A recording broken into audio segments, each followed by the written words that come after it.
अब नहीं डरेंगे भ्रष्टाचारी, खुलकर करेंगे भ्रष्टाचार, क्योंकि अब न उनको सामाजिक प्रतिष्ठा खत्म होने का डर रहेगा,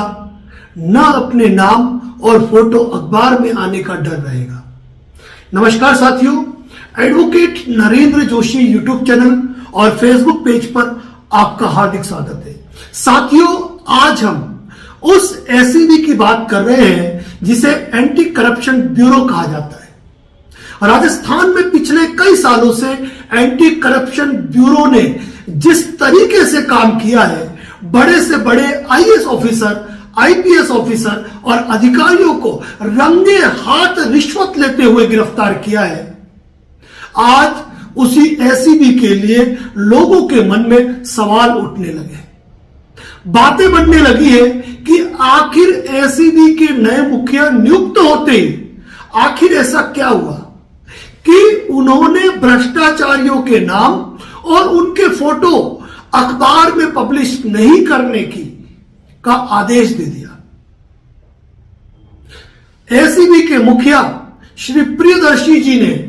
मीडिया के सामने अपने कथन को स्पष्ट करते हुए कहा कि हम मानव अधिकारों के संरक्षण को देखते हुए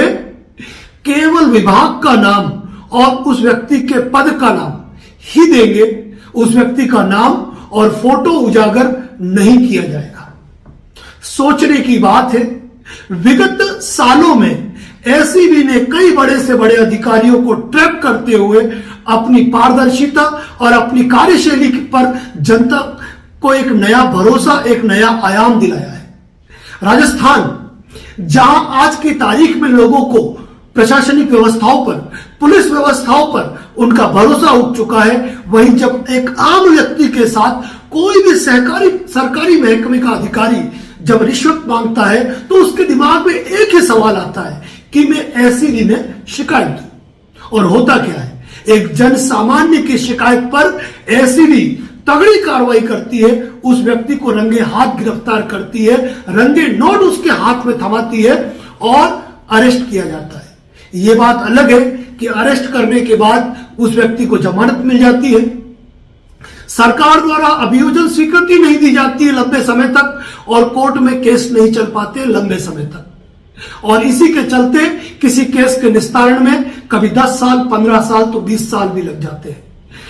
और आज की तारीख में राजस्थान में एसीबी ने अपना वो रुतबा जमाया है कि कोई भी आदमी जब रिश्वत लेने की कोशिश करता है तो उसे एक खौफ, एक डर कायम रहता है कि कहीं मैं एसीबी के जाल में नहीं फंस जाऊं, और रिश्वत लेने के ख्याल को वह मन से निकाल फेंकता है, क्योंकि एक आम व्यक्ति जानता है कि जब एसीबी बड़े से बड़े अधिकारियों के खिलाफ कार्रवाई कर सकता है तो सामान्य पद के सरकारी व्यक्ति तो रिश्वत लेने की हिम्मत ही नहीं करते। अब होता क्या है साहब कि 4 जनवरी 2023 को एसीबी के नए मुखिया श्री प्रियदर्शी जी ने अपना स्टेटमेंट, अपना ऑर्डर रिलीज किया कि अब फोटो और नाम उजागर नहीं किए जाएंगे, केवल विभाग का और पद का नाम उजागर किया जाएगा। अब मैं बात करता हूं किसी एक पुलिस स्टेशन की। अब मान लीजिए किसी पुलिस स्टेशन के अंदर 4 या 10 एडिशनल सब इंस्पेक्टर,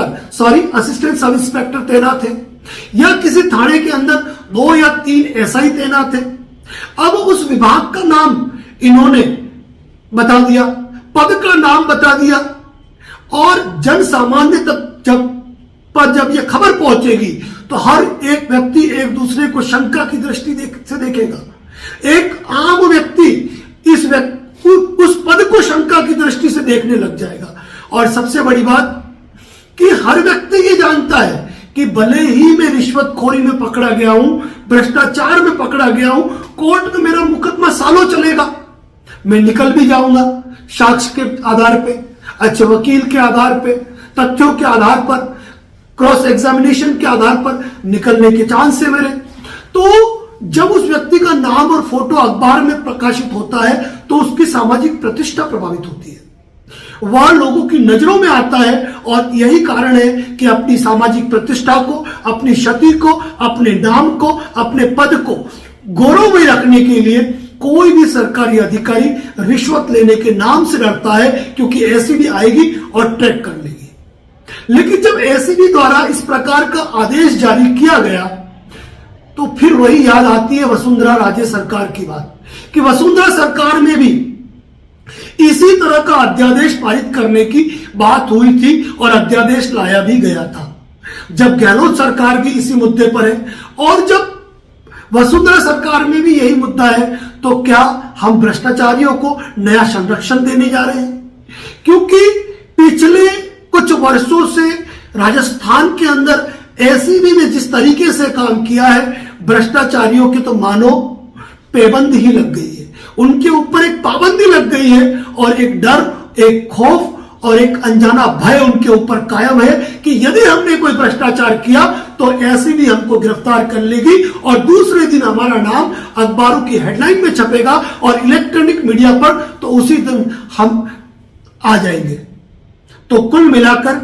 2022 में अपना सर्वश्रेष्ठ काम करने वाली एंटी करप्शन ब्यूरो, जिसने 465 मामलों में लोगों को रंगे हाथ ट्रैप किया है, उनका यह आदेश कहीं न कहीं भ्रष्टाचारियों को नया संरक्षण प्रदान करेगा। एसीबी को अपने आदेश पर पुनर्विचार करना चाहिए। राजस्थान सरकार को भी इस मामले पर एक अच्छा विचार करना चाहिए, क्योंकि आज की तारीख में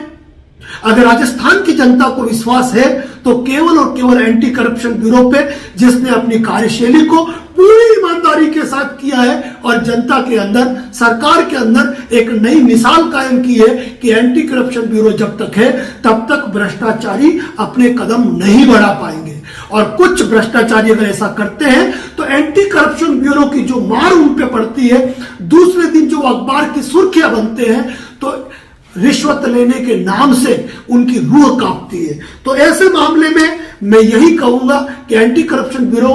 को इस मामले में, राजस्थान सरकार को इस मामले में सोचना चाहिए।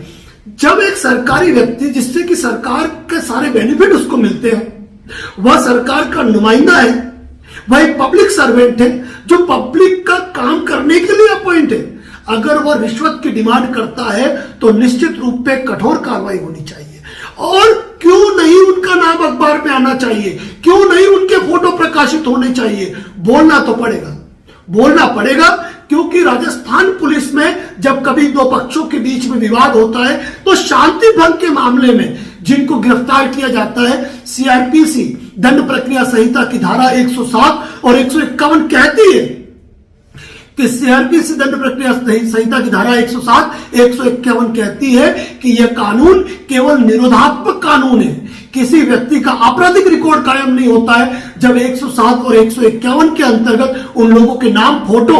और उनके पते प्रकाशित किए जा सकते हैं, तो भ्रष्टाचारियों के क्यों नहीं? बोलना तो पड़ेगा, बोलना तो पड़ेगा, क्योंकि बात भ्रष्टाचारियों को संरक्षण देने की है। इस मामले में प्रत्येक जन समर्थन की जरूरत है। प्रत्येक व्यक्ति को चाहिए कि इस मामले में अपनी राय को जरूर साझा करे। तो सबसे बड़ी बात, मुद्दे की बात, कि एंटी करप्शन ब्यूरो के इस मामले पे हमें बोलना इसलिए पड़ा क्योंकि विगत कई सालों से एंटी करप्शन ब्यूरो ने अपना एक अलग नाम, अपना एक अलग अस्तित्व और अपना एक अलग खौफ भ्रष्टाचारियों के अंदर स्थापित किया है। लेकिन इस आदेश से कहीं ना कहीं उन भ्रष्टाचारियों पर अंकुश नहीं लगेगा, उनकी भ्रष्टाचार की प्रवृत्तियां बढ़ेगी, क्योंकि डिसीजन आता है 10-20 साल बाद, जब वो भ्रष्टाचारी साहब अपने घर पे बैठे रिटायरमेंट ले चुके होते हैं या फिर इस दुनिया से वो अलविदा कह चुके होते हैं। दूसरी बात यह है कि ऐसी भी जब भी कोई कार्रवाई करती है तो मजबूत तथ्यों के आधार पर करती है। वहां किसी भी प्रकार पे इस रूप से संदेह नहीं किया जा सकता है कि कोई निर्दोष आदमी उस कांड में फंसता है। तो उम्मीद है कि एंटी करप्शन ब्यूरो और राजस्थान सरकार इस मामले पर जरूर विचार करेगी और एंटी करप्शन ब्यूरो ने जो अपना नाम, अपनी प्रतिष्ठा एक आम जन के मानस में स्थापित कर रखी है, वह स्थावर ही रहेगी। और भ्रष्टाचारियों पर लगाम लगाने के लिए एसीबी को इसी तरह, जिस तरह 2022 में उन्होंने अपना सर्वश्रेष्ठ कार्य किया है, वही उम्मीद उनसे आगे की जाती रहेगी। और सरकार भ्रष्टाचारियों को बचाने का प्रयास तो बिल्कुल न करे, उनको संरक्षण देने का प्रयास बिल्कुल न करे। चैनल पे नए हैं तो सब्सक्राइब करें, फॉलो करें। धन्यवाद।